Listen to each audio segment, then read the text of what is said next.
नमस्कार दर्शकों, मैं हूं एडवोकेट अलीशा कोहली। स्वागत करते हैं आपके अपने चैनल कानूनी चर्चा में। दर्शकों, एक बहुत ही इंटरेस्टिंग सा टॉपिक है जो हमने पहले भी बहुत बार डिस्कस किया है, बट अब हम इसकी एक बार फिर से ज़रूरत आन पड़ी है क्योंकि जज साहब ने कल ही इस टॉपिक को डिस्कस किया था। नेगोशिएबल इंस्ट्रूमेंट्स एक्ट, इसका ये मतलब है चेक्स का जो हम आम तौर पे एक दूसरे से लेन देन होता है और चेक्स की इन्वॉल्वमेंट होती है और चेक्स का डिसऑनर होता है, उसके ग्राउंड्स हम ऑलरेडी डिस्कस कर चुके हैं। क्योंकि नई नई जजमेंट्स आती हैं और नई नई इसमें इंटरप्रिटेशंस होती है, तो हमें ये लगा कि हमें इसको डिस्कस करना चाहिए। और क्योंकि जज साहब ने इसको कल डिस्कस किया, तो we are receiving calls from a colleagues कि मैम इस पे भी बात करें कि इस जजमेंट पे अब ये आया और पहले ये जजमेंट थी, तो उसकी जो क्लैरिटी है वो हम जज साहब से लेंगे आज के एपिसोड में। तो बने रहिए आज के एपिसोड में, जो कि है नेगोशिएबल इंस्ट्रूमेंट्स एक्ट। सर, स्वागत करती हूँ आपका थैंक चैनल यू वेरी में। मच। सर, ये जो टॉपिक है नेगोशिएबल इंस्ट्रूमेंट्स एक्ट, यानी कि चेक का जो लेन देन हम करते हैं, सर एक तो ये बहुत ही मात्रा में हमारे हिंदुस्तान में ये केसेस पाए गए हैं। हाँ, वो और कमर्शियल एक्टिविटी है। जी और ये जो कमर्शियल एक्टिविटी में और 138 का एक ट्रस्ट होता है कि एक कैसे लफ्ज कैसे इस्तेमाल किया है, निगोशिएबल, मतलब हाँ निगोशिएबल जी, इंस्ट्रूमेंट एक्ट। तो इंस्ट्रूमेंट में हमारा जो चेक है, प्रॉमिसरी नोट भी होता है वन इसमें ऑफ द काफी। इंस्ट्रूमेंट, हाँ आपको 138 मुझे लगता है जो रेलेवेंट है ना, जो हमारे आज के टॉपिक के लिए, चेक्स पे जो मैंने कल किया था, मैंने काफी चर्चा की थी। 138 का ब्रीफ एक मैंने दे दिया था, उसमें मैंने कल इंडियन एसोसिएशन वाला केस भी डिस्कस किया था। ओके और मैंने बताया था 138 का थोड़ा सा ब्रीफ बता दिया था कि काज ऑफ एक्शन कवराइज होता है। जी और 138 का जो मीमो लगता है, जी, जो बैंक में आपके चेक कैसे वैलिडिटी कैसे कितनी हो, डिसऑनर होते हैं। डिसऑनर होते हैं। डिसऑनर का मैंने कहा कि बड़ा एक अच्छा सा लफ्ज जुड़ा हुआ है, क्योंकि जो कमर्शियल एक्टिविटी होती है, जो फेथ बेसिस जो होती है, ऑनर में कि डिसऑनर हो गई, जी, मतलब किसकी, जिसका चेक था, जिसका मतलब चेक उसको डिसऑनर हो गई उसका भाई। डिसऑनर मतलब हो थोड़ा सा गया। इसका बड़ा एक एटिकेट्स दिए हैं, जी कोई इनका अपना कमर्शियल जो प्रोटोकॉल होता है, ये लफ्ज चूज किए गए हैं।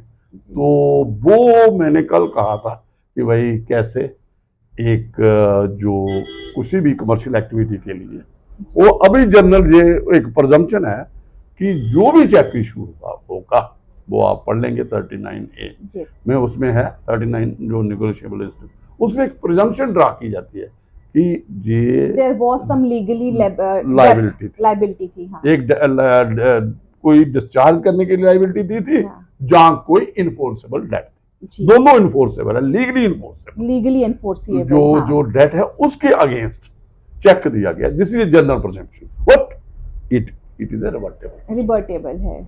रिवर्टेबल है, रिवर्टेबल। पहले हम मैडम इसमें आ जाते हैं, कल इसको मैं थोड़ा सा एक्सपेंड हो जाएगा पिछले से। जी सर, तो मैं चाहता हूँ, आपने देखे होंगे कि जो कमर्शियल एक्टिविटीज में चेक, ठीक है, कि पोस्ट डेटेड चेक्स होते एज अ सिक्योरिटी दिया हैं, एज ए जाता है। सिक्योरिटी दिया जाता है, जहां स्टॉप पेमेंट कर देते हैं। जी, स्टॉप पेमेंट के बहुत आपको मिलेंगे yes yes, this is one कि of the ground for the dishonour. Dishonour, मतलब जनरली जो इस जो प्रोविजन है ना 138 में, इसमें दो चीजें दी है। जी, उन्होंने कहा कि जो इनसफिशिएंट ऑफ फंड्स है, समझो एक चेक दिया आपने, कल भी मैंने बताया था कि 2000 के जी, एक, तो वहां पे अमाउंट है 500, तो इनसफिशिएंट है, इनसफिशिएंट तो वो करने के 500 अमाउंट है बैंक। इनसफिशिएंट तो अमाउंट है। हाँ, कई बार क्या होता है, बैंक के साथ एग्रीमेंट होता है, जो बैंक होल्ड, जो अकाउंट होल्डर होता है, वो कहता है चल यार कितने का चेक है, 5000, 5 के है, कितने हैं पैसे इसके, 4 है, दे दो यार एक ओवर करके कैश कर। कर दो, वो that is depends upon the agreement intention between, of the parties also. नहीं उनकी नहीं, बैंक का और उसकी गुडविल, कौन, जो जिसका अकाउंट है, जिसने चेक इशू किया है, ड्रार ऑफ द चेक, अगर वो एक उसमें भी है 138 आप पढ़ो, उसमें यू विल फाइंड कि उसमें ही लिखा है दो चीजें हैं बट कि वो उन बैंक को वो देगा ना, इंस्ट्रक्शंस देगा कि आप दो। नहीं, उन हाँ, वो बैंक अपनी ही एक मैग्नामिटी दिखा के, अच्छा, वो अगर बैंक को लगे कि यार ये चेक चलो 5 है, 5000 का है, इसके अकाउंट में 4500 है या हाँ 4000 है, जी, तो वो थोड़ा सा मैग्नामिटी कैश कर देंगे।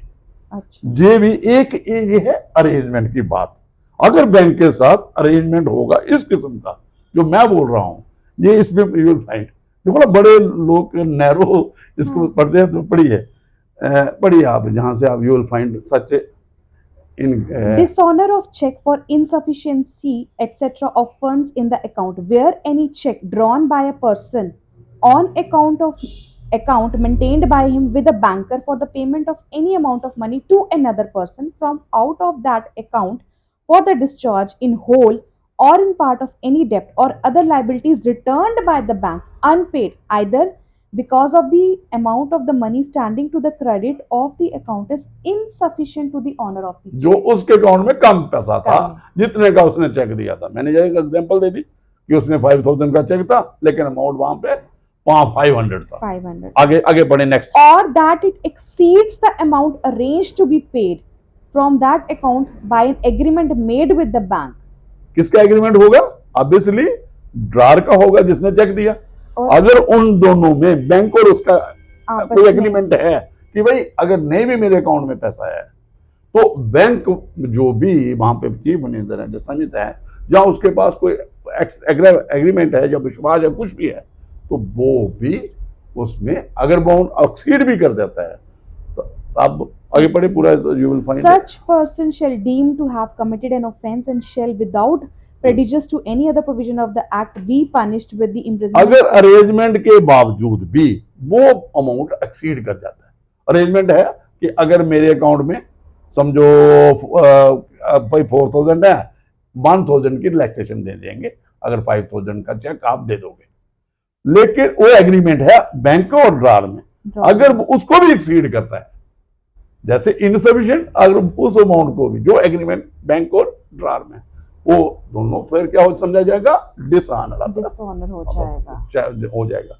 लेकिन अभी हम इसी क्यों बात सीढ़ी कहां थी हमारी कि स्टॉप पेमेंट हो। You will not find any such in corporation कि स्टॉप पेमेंट की बेस पे भी स्टॉप पेमेंट है, बैंक कई बार अकाउंट क्लोज कर दिया वो जाता उसके है। और बड़े कानून हैं जो रेफर करता है ना, रेफर टू ड्रार, मतलब स्पष्टिकेटेड वर्ड्स इस्तेमाल करता है जब भाई विदाउट डिस्क्लोजिंग कि इनसफिशिएंट है नहीं, रेफर टू ड्रार। अच्छा है स्टॉप पेमेंट हो सकता है कभी इंस्ट्रक्शन दे देता है कौन?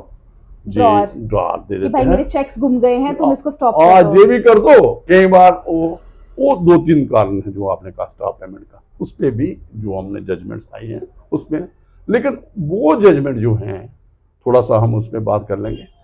एक मेरे पास भी एक केस था जब मैं यहाँ पे जुडिशियल मैजिस्ट्रेट था, सब जज था जम्मू में। बड़ी इंटरेस्टिंग बात है, तो मैं अपनी एग्जाम्पल और उसमें वो Satpal versus you will find एक और था, कंप्लेनेंट कोई होता, एक्यूज अलग था, सतपाल था। तो उसमें क्या था कि जब नोटिस दिया गया, डिमांड नोटिस आया, कंप्लेनेंट ने किया, तो रिप्लाई क्या थी?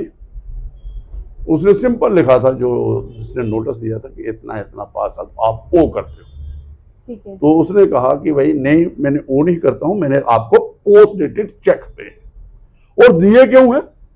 फॉर परचेजिंग ऑफ पैडी, मतलब आपसे वो मैंने पैडी खरीदनी थी। तो उसके अगेंस्ट मैंने आपको पेमेंट, तो आपकी जो पैडी आई थी, जो ट्रक लोड आया था वो डैमेज था और मैंने वापस कर दिया था। This was the defence raised by the accused at the initial stage. उसी का जो डिमांड नोटिस का रिप्लाई दिया था उसके वकील ने, और बड़ा अच्छा मैंने उसका देखा फाउंडेशन। उसके बाद वही पॉइंट, वही डिफेंस रहा थ्रू आउट नेचुरली। उसको जब उसने सजेशन दी होगी कंप्लेनेंट के विटनेस को, जो भी होगा या कंप्लेनेंट को, वही था। और लास्ट में उसने डिफेंस में भी अपना एक वो होगा ना, जो जैसे पहले आपका 242 का है समन ट्रायल है, पहले एक स्टेटमेंट होती है जब इक्वेशन कोर्ट किए, फिर जो हमारे मैं एक पुराना प्रोसीजर रहा हूँ जम्मू कश्मीर की जो क्रिमिनल प्रोसीजर कोड था, तो उसके मुताबिक 342 होता है जो आज 311 है हमारा कोड, और आज और बदलने जा रहा है भारतीय नागरिक सुरक्षा 1 जुलाई से जो संहिता है। तो उसमें क्या था, उस वहां भी स्पेसिफिक था कि भाई ऐसे ऐसे किया, मैंने रिटर्न किया था और चेक मैंने पोस्ट डेटेड दिए थे, ये सारी एंट्री है। और उसके बाद डिफेंस में लाया वो कौन? वो ट्रक वाले को लाया, पैडी वापस करने वाला ड्राइवर को, और पूरा केस था पूरा, मतलब साफ सुथरा साफ, बस हो गया कि डिफेंस सक्सीड कर सक्सीड हो गया। कि वाकई ही ये जो, तो वो एक्सप्लेन नहीं कर सके क्योंकि रिवर्टेबल जो है, हाँ, क्या है, रिवर्टेबल प्रिजम्पशन है, presumption है। ठीक है, डेट है। लेकिन अगर आप बिजनेस ट्रांजेक्शन की बात करते हो, और उसने पेमेंट स्टॉप की ऑन द ग्राउंड कि भाई ये कारण है, और उसमें मैंने उसको एक्विट किया, एक्विट किया। और उस वक्त वो हाई कोर्ट में गए, अच्छा, तो उसके लिए जो मेरा ऑर्डर था, मेरी आपके जजमेंट against थी, अपील, वो वहां पे हुई, वो अपहेल्ड रही, तो मेरा फैसला था। आपका फैसला। जे उस वक्त मुझे लगता है रिपोर्टेड जजमेंट है, यू विल फाइंड, ओके, जे होगा 2002 के इर्द गिर्द होगी या 2003 के, और जस्टिस जेपी सिंह थे उस वक्त, तो जो ही एग्रीड विद मी फाइंडिंग जो भी द थी, findings of the trial trial court, magistrates court, मतलब कहने का मेरा इन शॉर्ट है कि ये डिपेंड करता है, मतलब डिपेंड करता है कि आपका कि डिफेंस क्या है, उनका डिफेंस क्या है और सच्चाई क्या है, सच्चाई क्या है। मतलब सच्चाई, हम कोर्ट को तो सच्चाई पे सर, बोलना क्योंकि अधिकतर लोग क्या करते हैं, they wait for the cheques, they do not reply, and फिर उसके बाद डिफेंस उनका वीक हो जाता है। इसलिए जब उनके पास लीगल नोटिस आता है, तो उनका अगर उनके पास कोई डिफेंस है, तो उनको उसी टाइम पे वो जो देखिए, फाइल करते एक और जजमेंट मैं एक जजमेंट में सुबह पढ़ रहा था, मजेदार, जो आपने बात कही, जो बड़ा अच्छा लिखा, उसमें क्या था, जे एक जजमेंट में उसने क्या किया कि एक खुद उसने एक नोटिस, डिमांड नोटिस दे दिया, आफ्टर गेटिंग ए दिस, जो मीमो मिल गया, ठीक ये है, साइनर हो गया cheque, cheque afterwards the complainant, जो कंप्लेनेंट था, हाँ, जो समझो ड्राई आपका चेक था, नोटिस, हाँ, उसने अपना खुद ही दे दिया। अच्छा, notice. Not on the behalf of advocate, नहीं नहीं, not involved an advocate, on its own he, on he can make, okay, there is no, और जजमेंट में ही है अच्छा, कि भाई ही कैन मेक, a उसमें demand कोई notice can on be demand personally notice can filed by the be. देखिए, complainant। जनरली आप देखेंगे जो जो लोग होते हैं ना बिजनेस ट्रांजेक्शन, ये व्यापारी लोग हैं, ये जो यहाँ पे, वो काफी लोग समझदार होते हैं अच्छा, इस मामले में, और उसने डिमांड नोटिस किया और सुप्रीम कोर्ट तक गया केस, तो वहां पे उन्होंने एक, मैं इसमें ही पढ़ा इंटरेस्टिंग, अभी मैं इसका टाइटल बता दूंगा, उन्होंने क्या कहा, उन्होंने कहा ठीक है भाई, डिमांड नोटिस कोई भी दे सकता है, कोई भी दे सकता ये है जहाँ पे कोई है कहीं पे किसने कि कि वकील से डिमांड भिजवाना जरूरी है, एडवोकेट को देना है, ठीक है, मतलब ये कहेंगे, और उस, तो फिर उसके बाद क्या हुआ जो आप बात कर रही हो, फिर उसने वकील से नोटिस दिलवाया, अच्छा, और वकील ने जब नोटिस दिया, जी, उसका जो पीरियड ऑफ लिमिटेशन था 30 डेज, 30 डेज, देखिए ये वहां 30 डेज, यहाँ 1 मंथ है, ये देखिए, एक और मैं इंटरेस्टिंग बता दूंगा, जो कंप्लेंट का भी पढ़िए ये सेक्शन, हाँ, कंप्लेंट जो लॉन्च करनी है 1 मंथ आफ्टर जो आप नोटिस देते हो, 45 डेज ऑफ, वो मैं बताता हूँ, वो भी देखो, मैं कल भी मैंने थोड़ा ये वाला बताया था, और आज जो आपने बात की ना 45 कैसे बनते हैं,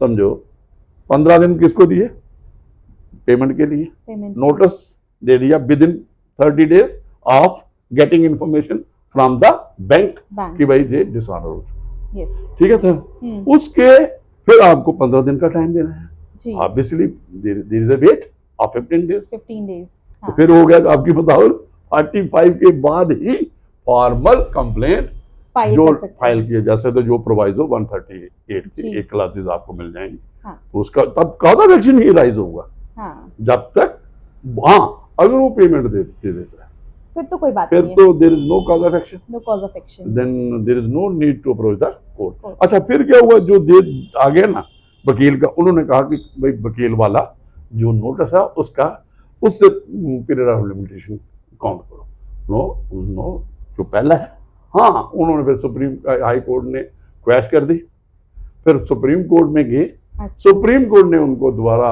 एक्सरसाइज करते हुए कहा कि दोबारा ये इस मुद्दे पे ट्रायल कोर्ट ने कोई फाइंडिंग नहीं दी है, हाँ, कौन सी, कि भाई देखो ना, इसमें प्रोविजन है सफिशिएंट काज अगर आप दिखाते हो, यस, अगर सफिशिएंट काज दिखाते हो तो कंडोन, सर कंप्लेनेंट ने ही दूसरी बार नोटिस भिजवाया एडवोकेट, हाँ बिल्कुल, वही वही देखो ना, ही वाज नॉट अवेयर, जैसे आप कह रहे हो, हाँ, आपने पहले कहा, तभी मैंने रेफर किया, आपने कहा कि ये नोटिस दे देते हैं, आफ्टरवर्ड चुप रहते हैं, चुप रहते हैं, हाँ, तो काज ऑफ एक्शन तो कंटिन्यू हुए, कॉज ऑफ एक्शन कंटिन्यू, जब क्योंकि आपके पास आ गया मीमो, टाइम आपका काउंट शुरू हो जाएगा कंप्लेंट फाइल करने का, कंप्लेंट फाइल, हाँ, कई बार समझदार लोग क्या करते हैं, अगर नहीं करते हैं तो फिर एक बार दोबारा चेक लगाते हैं, वापस लगाते हैं, बीच में ऐड कर लेते हैं वकील लोग हाँ, कि जनाब एक बार दिया था, नहीं हुआ तो फिर फोन किया कि फोन दोबारा किया, लगाओ, दोबारा लगाओ, दोबारा लगाओ, दोबारा लगाओ, तो हाँ। दोबारा लगाया जाता है, वो जस्ट इन कि कॉज ऑफ एक्शन बनाने के लिए। बनाने के लिए, चलो बनाना है या अदरवाइज लगा सकते हैं, ठीक है, लेकिन जब डिमांड नोटिस हो गया,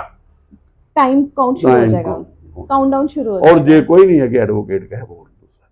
तो मेरा कहने का मतलब, जो आप दर्शक अपनों को जी। ये बताओ कि भाई डिमांड नोटिस के मुताबिक after completion of the time yes, you have to file be complaint, complaint within the stipulated period, yes, जो otherwise it will be the time barred और Time लिमिटेशन। हाँ, आप टाइम बार, हाँ, फिर अगर sufficient काज होगा, सफिशिएंट कॉज फिर होगा, भी- फिर लिमिटेशन आपकी फिर भी application काग्निजेंस में। ले सकती है कोर्ट आफ्टर, मतलब जो सर काग्निजेंस, वो लिमिटेशन उनका ग्राउंड देखना है कैसा है, हाँ, अगर सफिशिएंट काज दिखाएंगे सफिशिएंट कॉज कि है, व्हाई दे हैव बीमारी नॉट है, अप्रोच, कुछ है, क्या हो गया, क्या नहीं हो क्या गया, नहीं हुआ, फिर ये लॉ जो सारा है, जो खासकर बहुत टेक्निकल है, और टेक्निकल है, बहुत लेकिन फेवर दे कंप्लेनेंट, कंप्लेनेंट की मतलब तरफ। ये नहीं है कि रेमडी लेस नहीं छोड़ना है। हाँ, रेमडी लेस वो लोग हो जाते हैं जो डीप स्लंबर में रहते हैं, जो सोए रहते हैं अपने राइट्स सर को, वो that is the basic law, law will not help and come to the those people who are sleeping. Sleeping. हाँ, तो वही मैं कह रहा हूँ कि वो अच्छा, ये आपने अब एक बात हमारी ये आगे, ठीक है, एक मैं इसको ये टच करना था, ये आपका जो हमारी बात आ गई, ये कई बार आपको चेक स्टॉप पेमेंट के, लेकिन स्टॉप पेमेंट लिखना, ये देखिए, ये एग्जांपल दी मैंने, लेकिन स्टॉप पेमेंट अगर वहां पे हो और अब्जॉर्व नहीं करती है किसी को 138 से, लाइबिलिटी से, हाँ, लाइबिलिटी क्यों, अगर ऑर्डिनरी कोर्स में आप, तो फिर आप एक बार एक इशू कर रहे हो टैक्स, और जहाँ पे जो जनरल प्रेजम्पशन है वो यही है lies in favour of complainant, complaint है कि इन्फोर्सेबल डेट है या हाँ, लाइबिलिटी है, जी, ठीक है। हाँ, रिवर्टल की बात हमने कर दी, तो अदरवाइज अगर स्टॉप पेमेंट है, कुछ भी है, रेफर टू बैंक, और भी बड़े कारण रेफर किए गए हैं कि जिसमें चेक वापस करते हैं, dishonour, it will not absolve his Absolve. Liability. बिल्कुल। अच्छा, दूसरा हम एक और हम इस पे एक कर देंगे, जो आपका दशरथ रूप सिंह वाली जजमेंट आई थी, जो जुरिस्डिक्शन के रिलेटेड आई थी, amendment आई 2014 में आई, और उसके फॉलोड बाई ये अमेंडमेंट आई। तो वो मैडम आप थोड़ा पढ़ दो, ताकि मैंने पिछले बार जिक्र किया था कि वो सर, पढ़ने जो, से पहले मैं आसान थोड़ा- शब्दों में ये थोड़ा कहना बता दो। चाहूंगी ठीक है, कि जब हम एक चेक लगाते हैं, जब कंप्लेनेंट जो है, पेई जिसको हम कहते हैं, अगर वो चेक अपने अकाउंट में लगाता है, एग्जाम्पल के तौर पे अगर वो बॉम्बे में रह रहा है और जो ड्रॉई है, अगर वो ड्रॉर है जो वो एक्यूज है जिसने उसको चेक दिया है किसी भी लेन देन के सिलसिले में, और वो बॉम्बे में, दिल्ली में रहता है, और मैं सपोजिंगली आई एम अ पेई और मैं बॉम्बे में हूँ, और मैं अपने अकाउंट में जहाँ पे चेक लगाती हूँ, then that bank will be having the jurisdiction, उसी कोर्ट में हम लगा सकते हैं। बॉम्बे। इन सिंपल वर्ड्स यही हो गया कि अगर कलेक्शन के लिए ये ऑप्शन है, हाँ, किसके पास, जे कंप्लेनेंट के पास, कंप्लेनेंट पेई के पास जो ऑप्शन है। प्रपोज्ड कंप्लेनेंट आ जाएगा, यस, हाँ, जो आपका पेई है यस, या ड्राई है, जी, जो मतलब दो चीजें हो सकती है ना, हाँ, जो अगर वो कलेक्शन के लिए अपने अकाउंट में लगाता अकाउंट है, में लगाता है, जहां कहीं भी उसका अकाउंट है, यस, तो फिर उसकी टेरिटोरियल जुरिस्डिक्शन में केस फाइल हो, केस फाइल होगा, चाहे जिसने चेक दिया है चाहे वो कहीं भी रहता हो, कहीं भी, ड्रॉर ऑफ द चेक कहीं भी हो, कहीं भी रहता हो, वो वहां पे होगा, यहाँ पे, यही अब थोड़ी लैंग्वेज भी Yes. पढ़ देंगे। तो अच्छा, दूसरा आ गया आपका, अगर मुझे पेमेंट के लिए वो चेक उसी के अकाउंट में अगर लगा- आप वहीं पे लगा देते हो जहां दिल्ली उसका जाके, अकाउंट है, yes, नहीं, जहां उसका अकाउंट है, हाँ, मैं एग्जांपल कह रही हूँ, जैसे वो दिल्ली की एग्जांपल दी, अगर उसका अकाउंट जो दिल्ली ड्रार में है है। दिल्ली में है, और दिल्ली में आप अवेलेबल हैं, जी, और आप उसी के अकाउंट में लगा देते हो, तो फिर वो जुरिस्डिक्शन जुरिस्डिक्शन वहीं की वहीं बनेगी। की बनेंगे।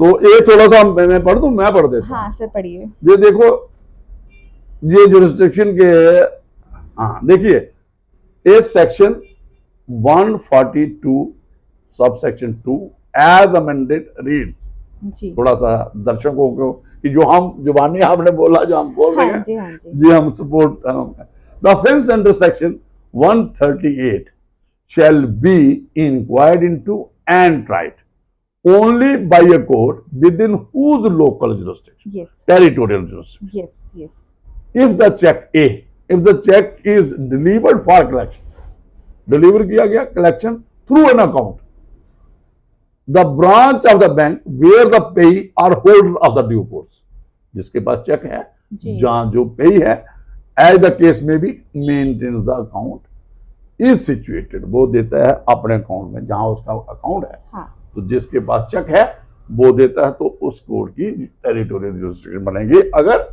वो चेक डिसऑनर हो जाता है इन हाँ। Due course afterwards. अच्छा, दूसरा है if the cheque is presented for payment by the payee और होल्डर इन ड्यू कोर्स, वही होगा, प्रेजेंट तो उसने ही करना है और ऑप्शन भी उसने ही एक्सरसाइज करनी है।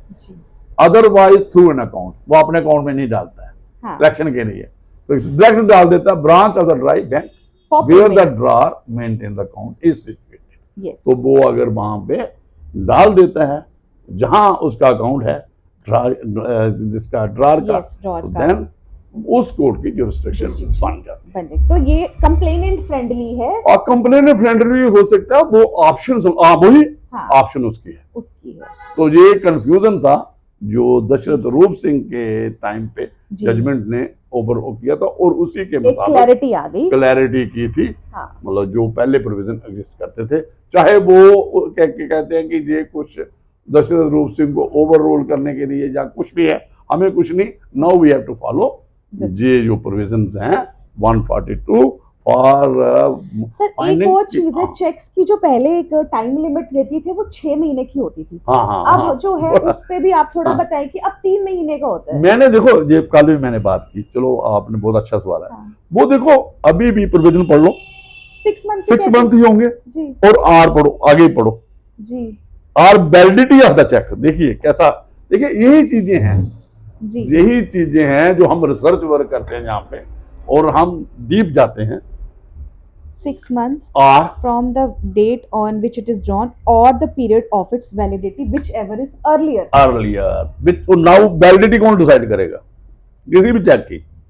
आरबीआई उसको ही रेगुलेट करना है ना। कि एक चेक किसी ने इशू किया उसकी कितनी देर वैलिडिटी रखते हो, लॉ वहीं पे है।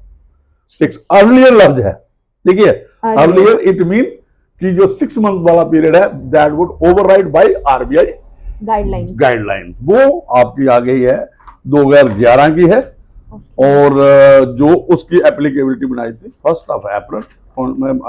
कल भी मैंने दर्शकों को बताया था, वो उसकी 1 अप्रैल 2012 को 1 अप्रैल 2012 को 2012 को। और ये एक नोटिफिकेशन जो आरबीआई की थी जिसने रिड्यूस किया पीरियड 3 मंथ, वो है 4 नवंबर 2011 होना चाहिए। अच्छा, मैं एक और मैडम आज बातों में आपकी बात आ गई जो ओपन माइंडनेस जज को कैसा होना चाहिए। ये जो आज न्यू एंट्रेंस है आप देख रहे हो, इसमें कोई मैंने नहीं, I am not adverse to anybody, जो भी लोग एकेडमिक साइड से और आज तो एजुकेशन और जो लॉ है यू विल फाइंड इंटरप्रिटेशन है जजमेंट से जैसे आपने निकालते दो। तो इसमें मैं चाहता हूं कि जो हमारे न्यू एंट्रेंट हैं लीगल प्रोफेशन में है, आपके लॉयर्स हैं, इनको एकेडमिक नॉलेज अच्छी, लॉ जो लॉ स्कूल से है, लॉ डिपार्टमेंट से कमांड है, हाँ। अच्छी कमांड है और आजकल अवेलेबिलिटी भी है जी, सारा कुछ है। तो मैं चाहता हूं कि इनको प्रैक्टिकल ट्रेनिंग के लिए कोर्स का, मैंने पीछे भी कहा है, इनको प्रोसेस, कोर्ट के प्रोसेस क्या है, प्रोसीजर क्या है जी, है ना, और प्रैक्टिसेस क्या है, ये लर्न करने चाहिए इनिशियल स्टेज। और मैंने इनको उस वक्त मैंने पहले एपिसोड में ये भी कहा, आप भी मेरे से मुतफ़िक़ होंगी जी जी, मेरे से एग्री करेंगी। मैंने कहा कि जनरल आप भी जब इनिशियल स्टेज पे होंगे या हम भी थे, हमारे पास कौन से केस आते थे, 138 मैंने क्यों शुरू किया, इसीलिए क्योंकि ये बहुत जगहों पे ये इसकी बहुत ज्यादा लिटिगेशन, 138 आ गई, कोई बेल मैटर आ गया जी, आपको कोई किसी को पुलिस कंप्लेंट नहीं लगा रही है तो आपने कोर्ट में 156 वो अपना चेंज हो रहा है। और मैंने कहा कई बार आपको डिक्लेरेशन सूट्स होते हैं, आज ये स्टे ऑर्डर ज्यादा आपको सुना होगा, ट्रिपल पी परमानेंट प्रिविलेज और उसके साथ ही आप कहते हैं, मैंने इनको बच्चों को इसमें आप मास्टर इनिशियल स्टेज में, ठीक है, मतलब ये कोई नहीं एडवोकेट को सिर्फ यही चूज करना है, वो हाई कोर्ट भी कर सकते हैं, सुप्रीम कोर्ट भी कर सकते हैं, लेकिन बिगिन इसमें लर्न करोगे। और जो जुडिशियल, और मैं ये भी कहता हूँ जुडिशियल डिसिप्लिन है, जो मैजिस्ट्रेट बैठे हैं वहां पर, चाहे सिविल जज है, इनको जो बुक है ना, जैसे हमने खोली ना अभी, हमें कई डिस्कशन में कई चीजें मिल गई, जैसे आपने निकाला कि कंप्लेनेंट है जी, हाँ, सर कंप्लेंट केस है हाँ, ये तो इसमें नहीं लगेगा। यस, तो फिर हमने इसको चेंज किया। देखिए ना, ये सारा हाँ, ये सारा डिस्कशन अगर आप डिस्कस करोगे किसी के साथ, अपने सीनियर के साथ, जी, जो नए लोग आ रहे हैं, तो जैसे हमारे जजेस आ रहे हैं, सिविल जज हैं, मैजिस्ट्रेट हैं, पब्लिक प्रोसिक्यूटर हैं, जो अभी हुए हैं, इनको अपने सीनियर से सीखना चाहिए और इसको जुडिशियल डिसिप्लिन। और मैं ये कह रहा हूँ कि जो डिस्ट्रिक्ट जज है ना, जो डिस्ट्रिक्ट जज हर डिस्ट्रिक्ट, उसको जो उसके नीचे जो वहां पे हो, जो जुडिशियल अकेडमी में हमारे हैं और लॉ रिफ्रेशर कोर्सेज होते रहते हैं वहां पे, जी, लेकिन मैं चाहूंगा कि इनको और जो न्यू इंट्रेंस हैं जुडिशियल ऑफिसर्स हैं, इनको अपने सीनियर से, जैसे सब जज आगे उनका Yes. एक्सपीरियंस होता है, जब वो सीजीएम हैं, आपके एडिशनल सेशन जजेस हैं, सेशन जज होते, और मैं कहूँगा कि डिस्ट्रिक्ट जज को भी इनको एक छोटे छोटे रिफ्रेशर कोर्स, ऐसे ही डिस्कशन में बातें इंटरेक्ट करना चाहिए, ताकि, और इन जो लोग हैं न्यू, इनको भी मतलब थोड़ा सा इंथुजिज्म दिखाना चाहिए कि यार ऐसे ही आप चले जाओ लीगल प्रोफेशन बनो। हाँ, we are also learning. तो नहीं, आप अभी कह रहे हो ना लर्निंग, लेकिन ये लोग जब आते हैं जब आप अपना देखो तो कहते हैं हम लर्न है। law is evolving नहीं, every day. मैं वो बात, जब ये आते हैं, ये सब देखो पता क्या होता है, आप आस्ता आस्ता सीखते हो। हम अभी सब कुर्सी में होगा कुछ है ना, नहीं कुर्सी में भी है, हाँ नहीं वो नहीं होता। जब आता है ना लॉ कॉलेज से, जी, लॉ स्कूल से, लॉ डिपार्टमेंट, उस वक्त उसको होता है कि भाई ये मैंने सब सीखा हुआ है, yes, कमांड होती है ना उसमें। तो जब हम बैठता है तो सिखाने वाले नीचे से आ जाते हैं। yes, आपको ही कई चीजें एज ए एडवोकेट लोगों ने सिखाई होंगी, आपके जो अपोजिट लायर yes, होंगे, yes, सीखा होगा उससे। yes. कहीं आपको जो वही चीज हम पियान दूसरे है, cases में apply ये करते हैं। पियान है, Clerks आपके हैं जो ये। क्लरिक्स हैं, जो आपके जज हैं, yes, जो ये सीखने सिखाने का मामला है। सीखने से मिलता तो है। मैं ये कहता हूँ कि इनको एक माइंड सेट अपना ये रखना चाहिए कि भाई ये जो आपने ओपन रखना चाहिए, ओपन रखना चाहिए, Open जैसे आपने बात कर रही थी ओपन की, ओपन रखना चाहिए। तो इसलिए मैं ये आज, तो हमने, मुझे लगता है एक और आप बात कर रही थी इससे पहले कि भाई फाइन जो आप एक हमने, जी, जब हमने बच्चों का ये जो एग्जैक्टली जब हमने पीओ के इनके इंटरव्यूज ले रहे थे तो एक हमारे जो पैनल थे, one of the panelist he asked the content PO के नहीं, जिनके जुडिशियल ऑफिसर्स के, जुडिशियल सिविल ऑफिसर्स जजेस के, सिविल जजेस के, मॉक इंटरव्यू कर रहे yes, थे। तो one of the panelist he asked a very good question कि सिंस इसमें आपकी जो हमारी मैजिस्ट्रेट की जो पावर है, जो वो एक्सरसाइज कर सकता है जुरिस्डिक्शन, इतना फाइन वो दे सकता है, आई थिंक 5,000 है या 15,000 है, 10,000 है, जुडिशियल मैजिस्ट्रेट। तो जो ये केसेस हैं ये करोड़ों में भी हैं, लाखों में भी हैं, तो इनकी जुरिस्डिक्शन उसके अकॉर्डिंगली तो बनती नहीं है फिर मैजिस्ट्रेट के पास। तो यही उस वक्त हमने क्वेश्चन किया था। और देखिए ये जो स्पेशल एक्ट है, जो मानती हो, जी, नेगोशिएबल इंस्ट्रूमेंट एक्ट, ये फाइन का यहाँ कंसेप्ट कुछ और है।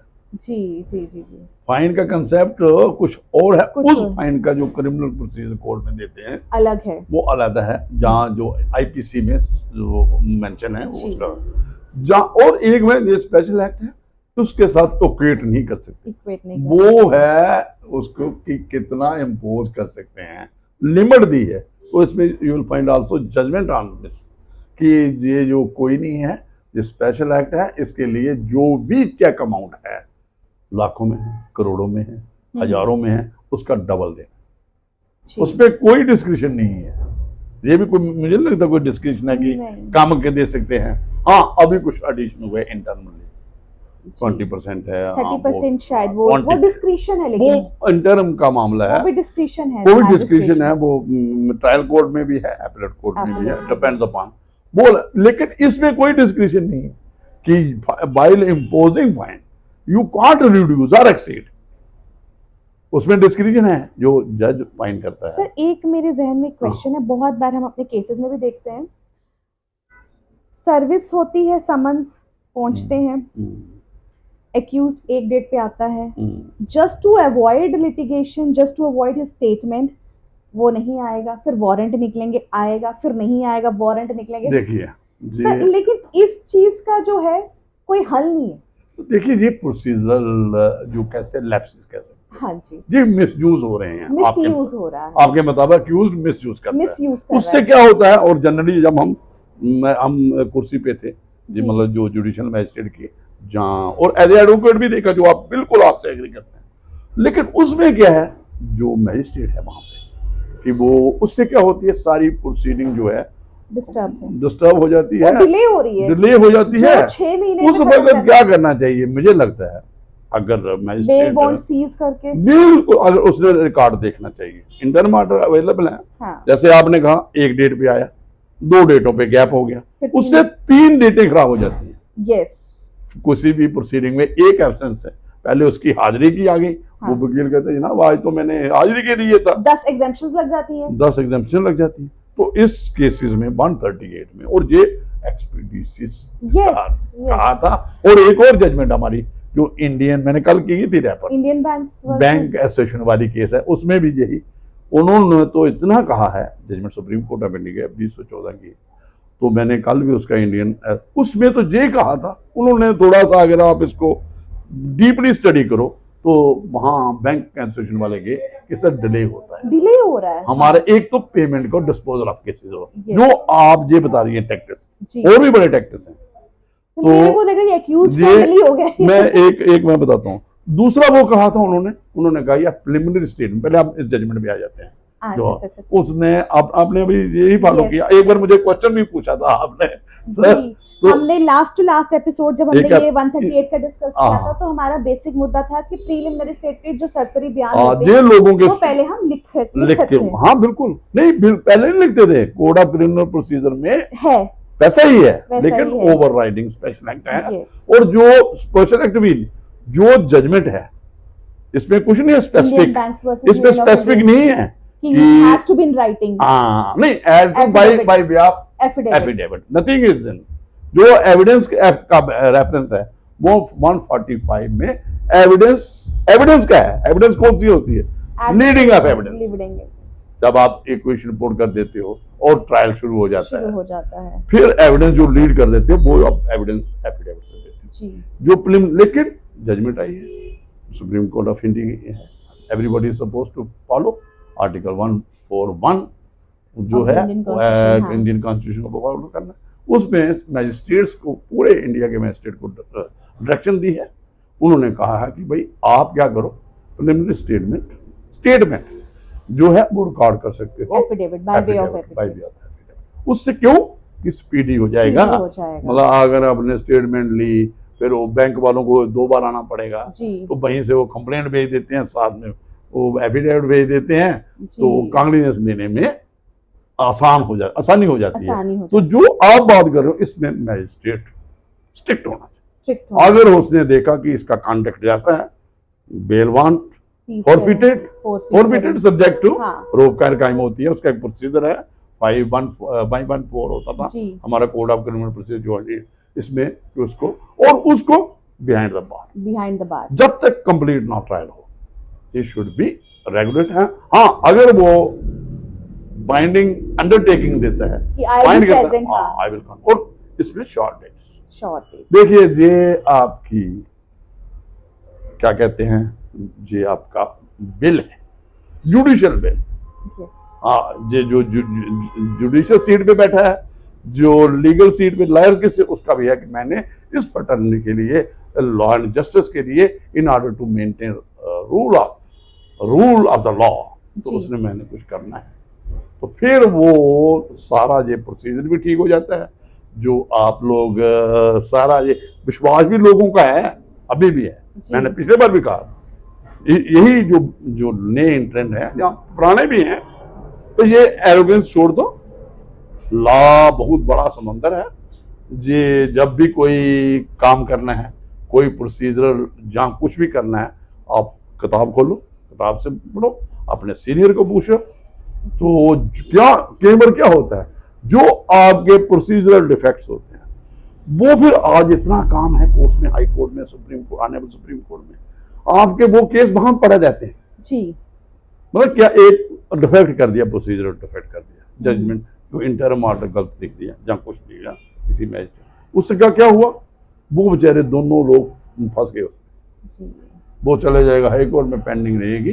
तो इसलिए ये एडवाइस है, एडवाइस क्या है, हमारी बात है, हम अभी अपनी बात रखते हैं, तो वो यही है कि सभी जो भी जो स्टेक होल्डर्स हैं तो इनको कंट्रीब्यूट करना चाहिए कि जस्टिस जो डिलीवरी सिस्टम है जिसमें फेयरनेस आए, Fairness, ओपननेस आए Speedy. और इसको स्पीडी जस्टिस speedy justice हो जाता है। तो जस्टिस डिलेड जस्टिस तो डिनाइड इसी से एक डेटरेंस क्रिएट और होगी ना। डेटर्स क्रिएट और लोगों को विश्वास आएगा, लोग कोर्ट लॉ कोर्ट्स में आएंगे। Yes. नहीं तो क्या है, अपना ही वो पैरेलल जहाँ वो अपना ही सिस्टम पैरेलल बनाएंगे, सिस्टम बनेगा ये। वो तो नहीं चाहिए ना। जी। इन्हें डेमोक्रेटिक सिस्टम जहाँ पे ला, तो मुझे लगता है काफी हो चुका सर है। हाँ, तो इजाजत लो, जी। तो आप थोड़ी अपने So, कंक्लूड करो उसको। आज का टॉपिक जो था आप लोग इसे ध्यान से सुने, negotiable instruments act, dishonour of cheques. इस टॉपिक से हमें आपको ये इसलिए हमने ये आपके सामने आज टॉपिक लाया बिकॉज ये टॉपिक बहुत आम है और हर एक बंदा जो है इस चीज़ से गुजर रहा है। तो इस टॉपिक को आप ध्यान से सुने। अगर आपको पसंद आई हो हमारी बातें, क्योंकि हमने इसमें विद जजमेंट्स जो है डिस्कस किया है और रेलेवेंट लॉ जो है हमने इसे डिस्कस किया है, प्रैक्टिकल विद एप्लीकेशन हमने इसको डिस्कस किया है। तो अगर आपको ये वीडियो पसंद आई हो, आप इस वीडियो को लाइक करें, शेयर करें अपने कलीग्स में for better reach and for better understanding, and we will definitely come with a new topic again. Thank you so much. तब तक के लिए दीजिए इजाजत। Thank you madam.